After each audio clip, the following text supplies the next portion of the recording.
donner la meilleure image qui soit à ce que vous représentez. J'ai ce matin été interpellé par les dirigeants de l'économie sociale. Nous avons parlé insertion, éducation, santé, mais aussi production et services. Et puisque j'ai l'honneur d'être candidat à l'élection présidentielle, je suis suivi par la presse, et donc je voulais lui donner aussi une vision de ce qu'est la coopération à l'échelle mondiale. Vous êtes une multinationale de la coopération.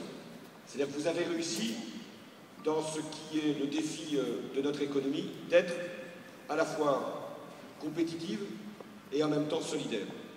D'inventer une organisation, celle de la coopération, et en même temps d'être capable de générer suffisamment de résultats, je n'ai pas dit de bénéfices, suffisamment de résultats pour financer l'investissement d'avenir. Donc j'avais plusieurs raisons de venir devant vous. La première, c'est que j'avais connu l'ancien siège. Et donc j'avais envie de connaître le nouveau. La dernière fois, c'était pour des élections régionales. Cette fois-ci, c'est pour une élection présidentielle. Donc je devais venir dans un palais. Celui-là est impressionnant. La seconde raison, c'est que l'économie sociale et solidaire, ça représente 10% de la population active. C'est considérable. Et c'est souvent méconnu par nos concitoyens. La troisième raison, c'est que vous êtes vous-même les acteurs de votre entreprise. Vous êtes des coopérateurs. Certains plus que d'autres, vous avez fait vos choix et vous êtes sûrement très fiers d'être dans une entreprise qui réussit et qui réussit avec des critères qui ne sont pas ceux de ce qu'on appelle l'économie dominante. Et la dernière raison, c'est que vous avez été capable d'inventer un produit, le chèque déjeuner, qui se diffuse très largement dans notre pays, dans le monde. Chacun veut avoir droit au chèque déjeuner. Il se trouve aussi que nous avons été, les collectivités locales et vous-même, capables aussi d'inventer d'autres produits que les chèques déjeuner.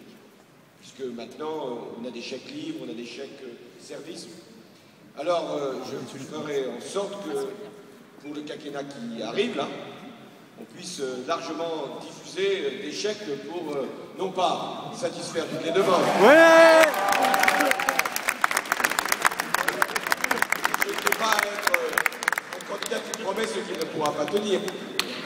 Parce que si je disais on va distribuer des chèques à tout le monde, d'autres l'ont fait. Vous avez vu ce que ça leur a coûté, ce que ça va leur coûter. Donc, ce que je voulais vous promettre, en revanche, c'est que cet instrument continuera d'être un instrument de progrès et de large diffusion. Alors je ne sais pas si à l'Élysée il y a une contractualisation pour les chèques déjeuner, mais si ce n'était pas fait, je le dirai au prochain président de la République de le faire. Merci à tous et à toutes.